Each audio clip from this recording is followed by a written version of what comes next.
Well, you want your MTV, doesn't mean you're going to get it, because the standoff between Viacom and DirecTV continues. We've got John Jannarone, who's covering what's fast becoming a saga. Thank you very much for being here. Thanks, Simon. So, remind us what's gone on between DirecTV and Viacom. Well, last Wednesday, the two failed to reach an agreement on what Viacom would receive for providing 17 channels that it gives to DirecTV. Including MTV. That's right, MTV, VH1, Comedy Central, Nickelodeon, so a lot of really big channels. And this is happening at a really tough time for Viacom because ratings at some of its channels, especially Nickelodeon, have fallen very sharply. But what's interesting is you know, what's going to happen to the ratings if this continues, because immediately, you know, their ratings should go down about 20% when they lose DirecTV. DirecTV is the second biggest distributor, pay TV distributor after Comcast in the country. So this is really big. And you know, what happens when you see this sort of blackout is that, you know, people are going to switch from one channel to another, and people are still watching TV, right? So and the worry is, of course, that when people switch from one channel to another, they never go back, right. Or at least they don't. A lot of them just don't go back, and they stay there. So, how long does this last? I mean, this is a big game of chicken. I mean, some big egos here.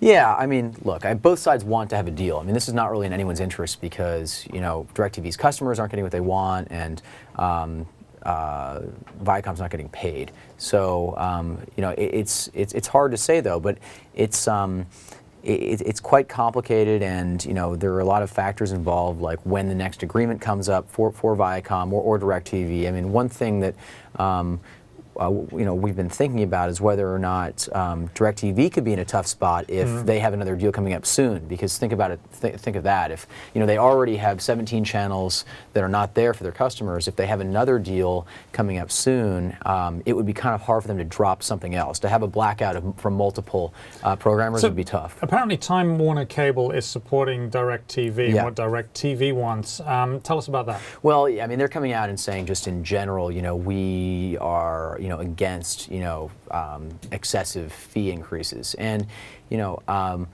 that's of course they are, right. Because that's their big cost. Right. I mean, come on, I'm against big hotel bills. Right. I mean, but you know, I mean, you got to pay what you got to pay. Well, that's true, but normally, I mean, this game happens all the time, and what you'll often see is that another operator like Time Warner Cable is going to try to take advantage of DirecTV's situation by winning customers over. So what they seem to be doing is taking a more long-term view on things. They're being a little bit more rational, saying, you know what, it's not in anyone's interest for us to accept these fee increases from these programmers. So you know what, we're actually going to speak out in support of DirecTV. So that's what they're doing. So presumably all of these distributors cannot all get together and say, and collude and say, we're not going to suffer a price increase, because that would sound to me close to illegal. But I'm not, you know, really. Yeah, I mean, I don't want to make. I'm not a lawyer. I don't want to make a legal judgment on that. But that's in your favor, actually.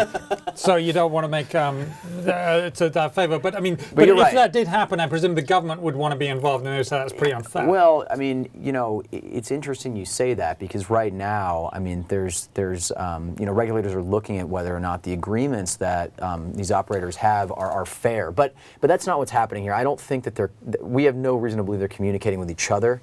It's more that they're just kind of signaling that, you know, we're not interested in, you know, excessive fee increases. You know, and the day that, or the week that something like that is going on with, you know, one of their rivals. So I guess if you want to see your MTV, you got to go elsewhere. Yeah. Wow. There's a lot of people who are going to be very upset about that. They really are. A lot of teenagers. Yes. Maybe should they ring up and say, I want my MTV? Yeah, I mean, if you look on Twitter, there's a lot of outrage.